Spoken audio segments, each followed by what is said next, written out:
Bowls buddies, hello and welcome to a Monday. Sorry it's late, this should have been on Friday, but unfortunately life does have a tendency to get in the ways of things these days. So this is the first chance I've had to get this done. Bank holiday Monday. I was going to go to the Yorkshire Merit, but I'm feeling not good at all, full of a cold, feeling a bit ropey, but I can't let you down again. So guys, thanks for joining me. Remember, if you enjoy this video, please hit the like button. If you're not already a Bowls buddy, please hit that subscribe button. It's absolutely free of charge, and don't forget to hit the notification bell for notifications of new content on the channel.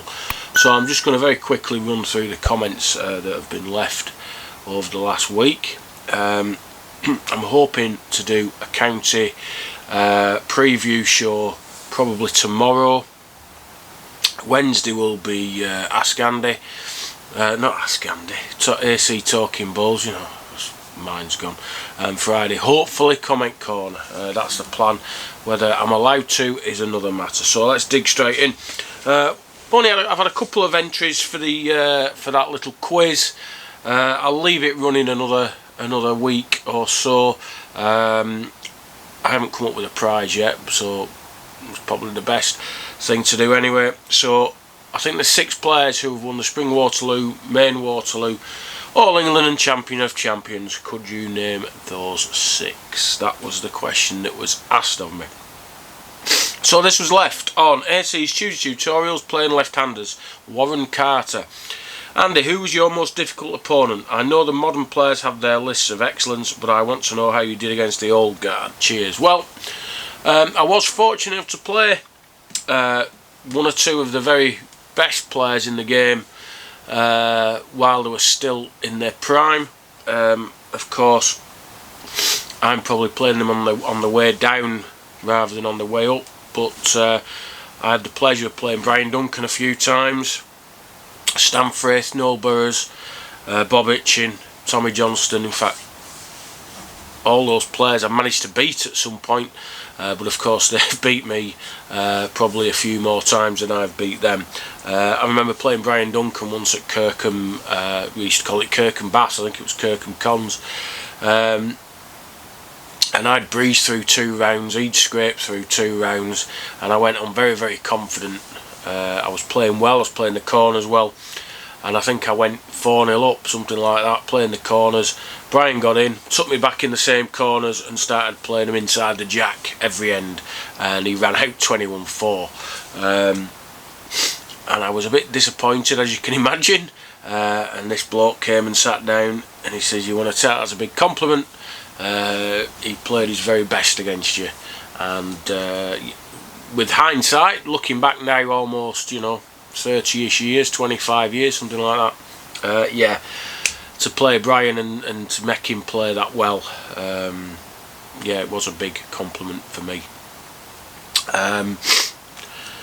Bob Itchin always seemed to have a bit of a hoodoo over me in the olden days, back when I was a youngster, maybe 16, 17 years old. He beat me 21-5, 21-1, 21 not so many, and the first time I managed to get past him was in the final of the Waterloo in 1997, so that was a nice time to get my first win.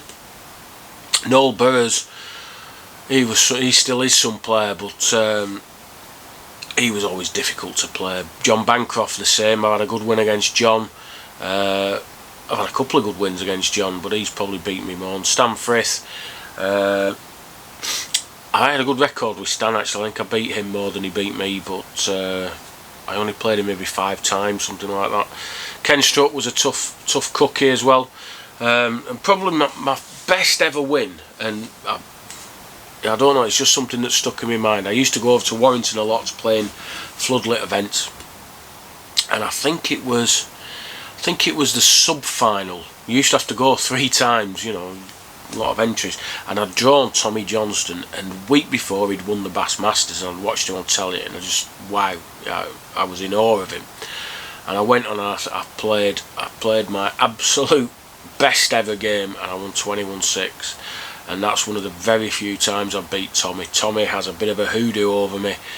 He has this uncanny ability of playing the right bowls all the time, plays through, doesn't strike very often, plays through, picks the jack up, 2 up to 2 down, really soul destroying balls, and a few of them they just take it out, you know. So I think I've beaten all the best, but I've also been beat by them as well, and that's one of the things about Crown Green balls that really sets it apart from other games. You can beat all the best players in the game, but you can lose to a complete novice if it's just his day, you know. So yeah, so that I had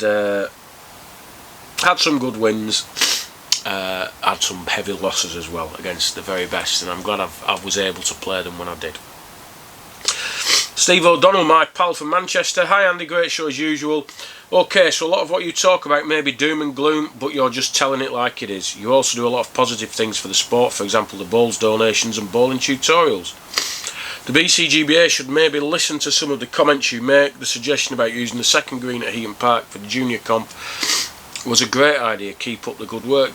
Thanks Steve. I didn't realise that they'd actually played the junior merit on both greens, so it was done in even quicker than it normally is. I mean, it's normally a nice sort of 5-6 hours of a day on one green, and you know, not so bad. But if you're playing it on 2 greens, well, it's going to be over with even quicker.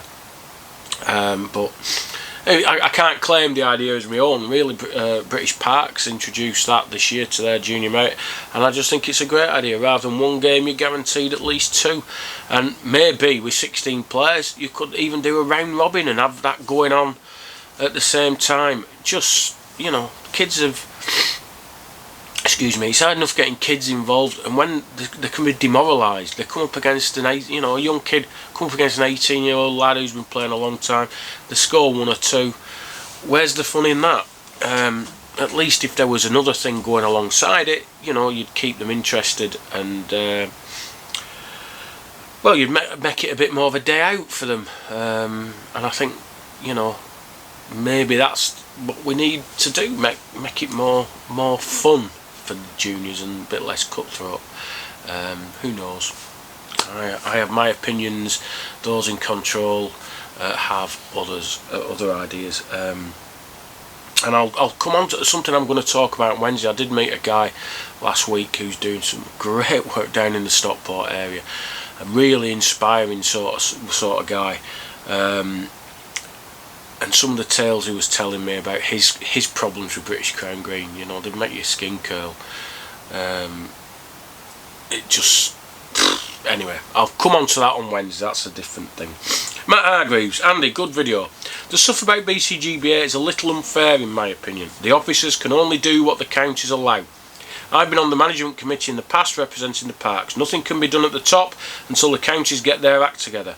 At a rules revision meeting a few years ago, 1 county had 6 votes on the membership levy. They voted 2 for, 2 against and 2 abstentions. This isn't a one-off. Good, well-organised counties are at a minimum. This is the problem.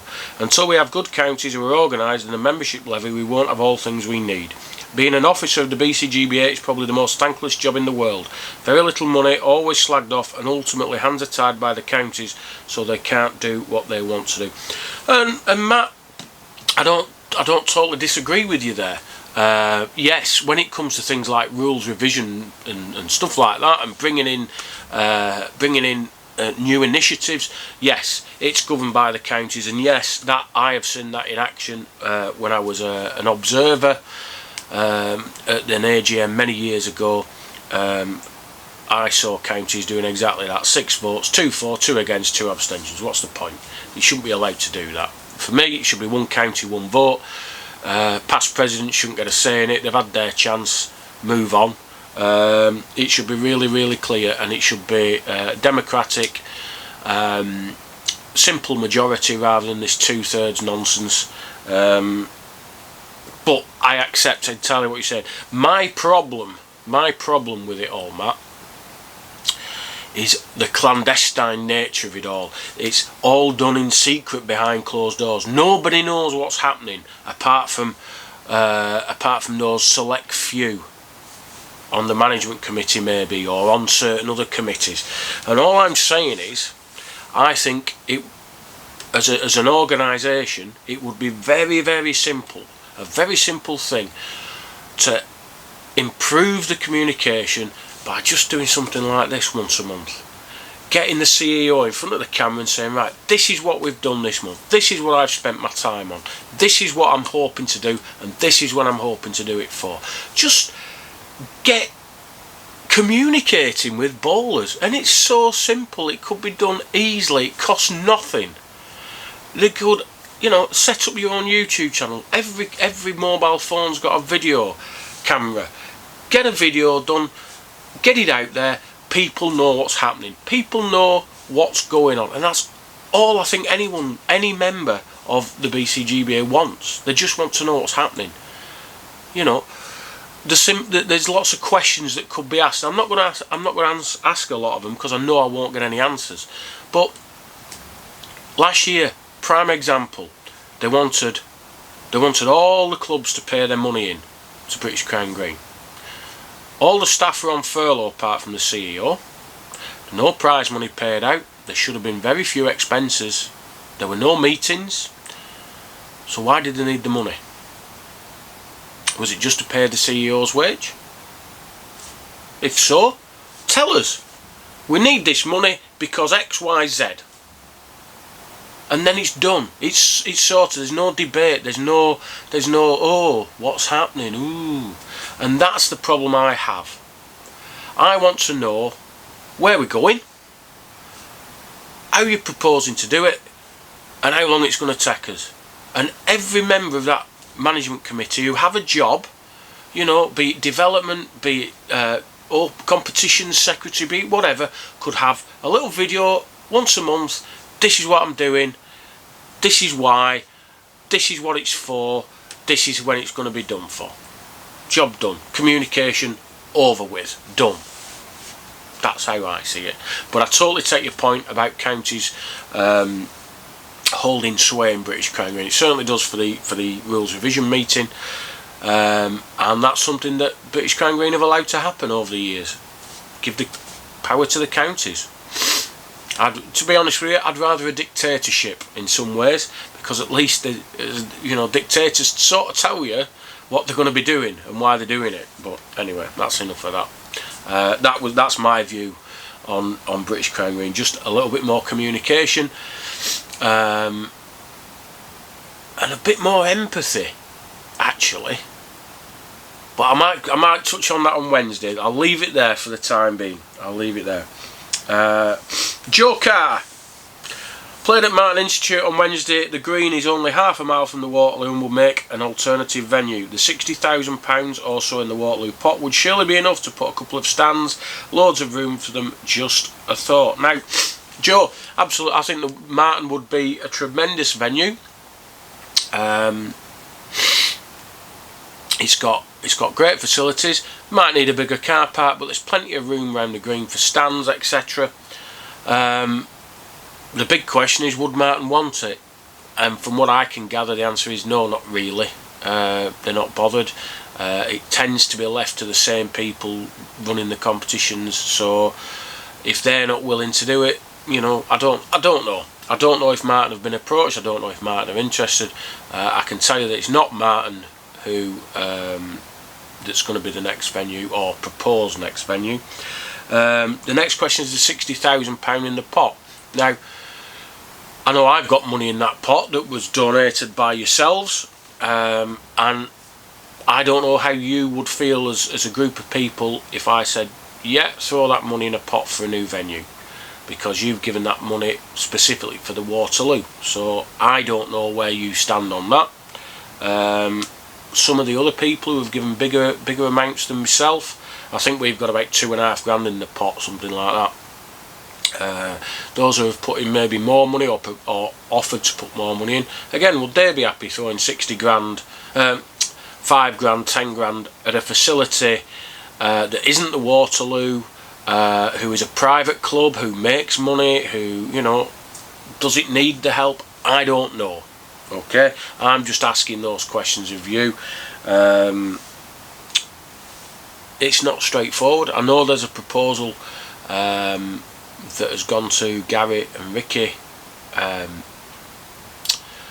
to move the Waterloo competitions en masse to another venue, and they will continue as Waterloo competitions. So if you won the men's Waterloo, your name would appear on that list.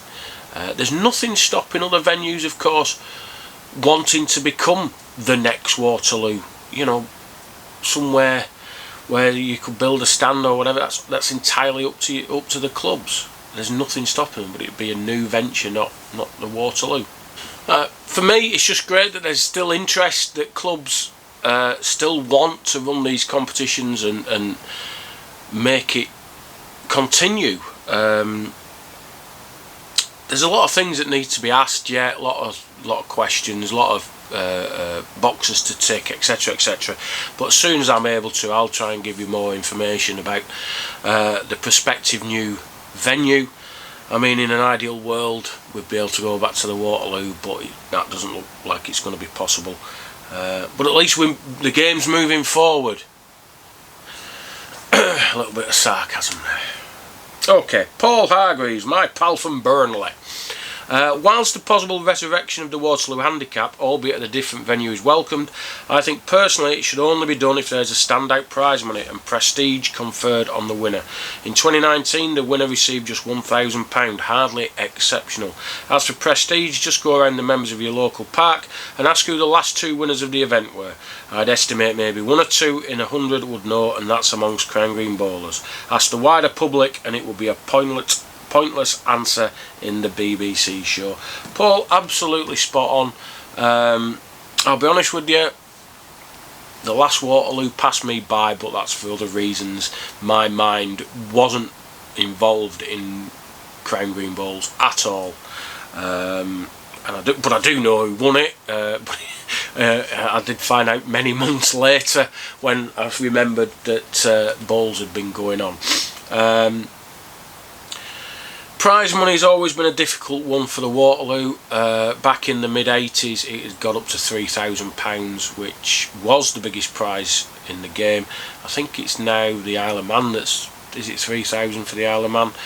I didn't realise it had got down to £1,000. It's nothing out of the ordinary now. In fact, we were playing for bigger prize monies 30-40 years ago. And I had that debate with somebody the other day when we used to pay a £5 to go in a comp for £1,000 first prize. Now we're paying 25-30 quid to go in a comp for the same prize money. It's very sad, but that's the state of the sport. Although of course the game is moving on into the 21st century.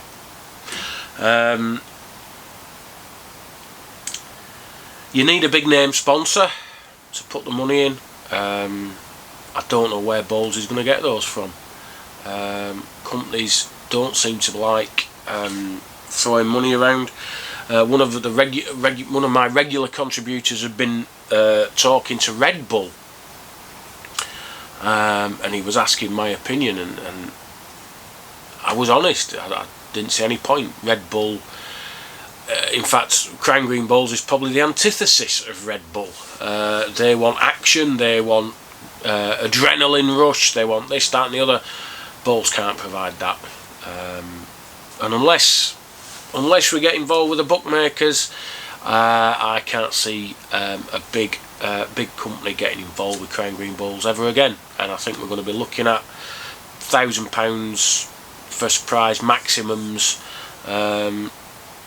unfortunately. And Paul's right, you want that gravitas, you want that big prize.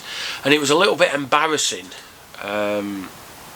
when we were doing the ITV4 coverage of the Waterloo.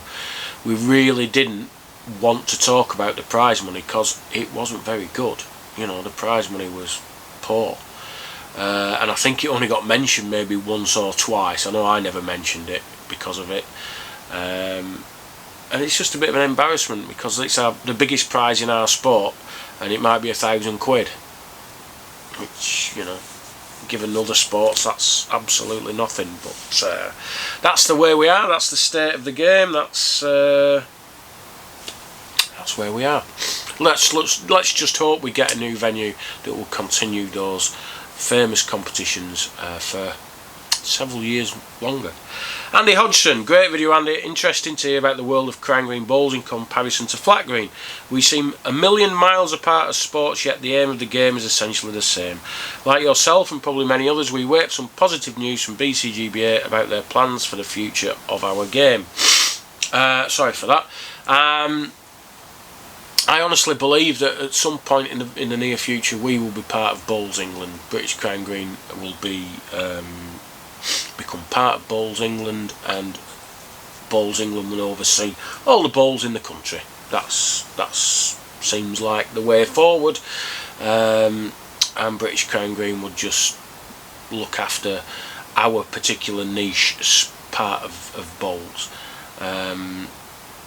We seem to be running alongside Bowls England with all the various COVID announcements. You'd see Bowls England put out a COVID announcement, and then we'd follow maybe the following day with virtually the same announcement, copy and pasted.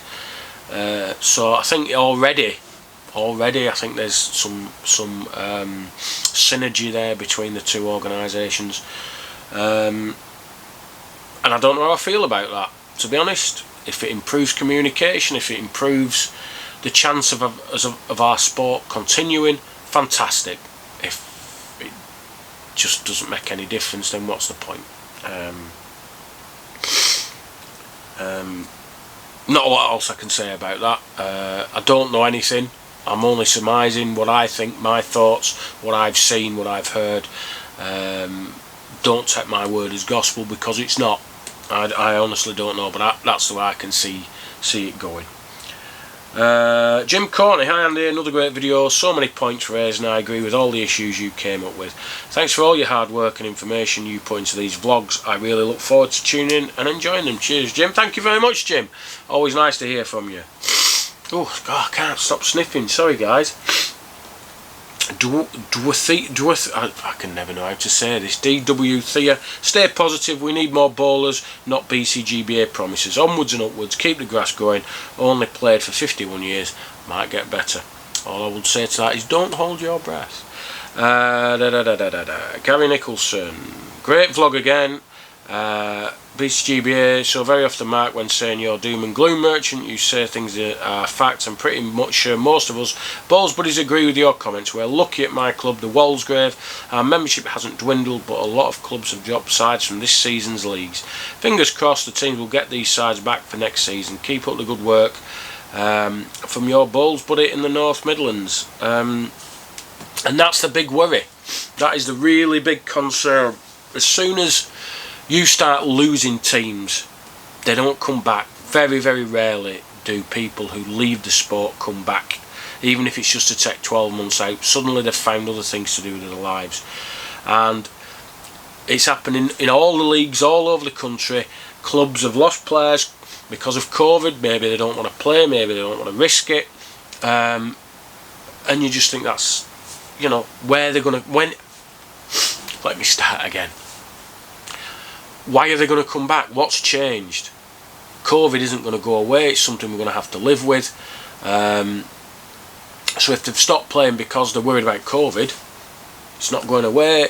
Yeah, people are getting vaccinated, but not all of them. And certainly in my county, there's a situation where there's a club who are ardent anti-vaxxers, and clubs don't want to play them.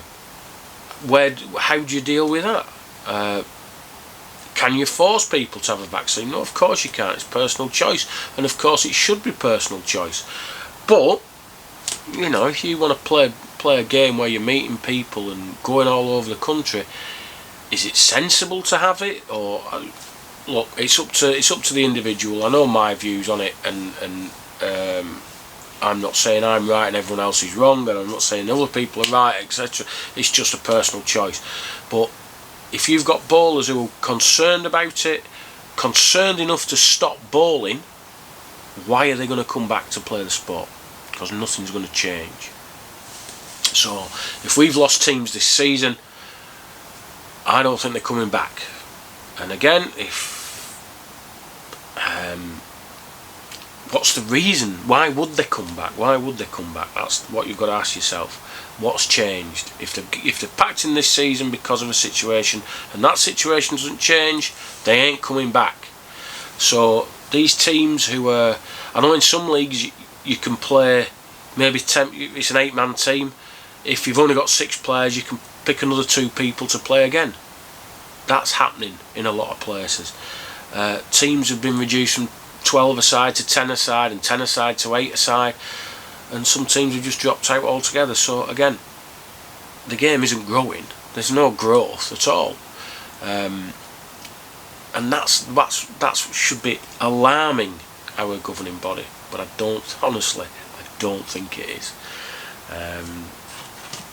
And lastly, because I've rambled on for far too long, Peter Taylor sent me an email. He sends me several emails, usually very interesting ones, asking about maybe doing a tutorial about how to measure correctly.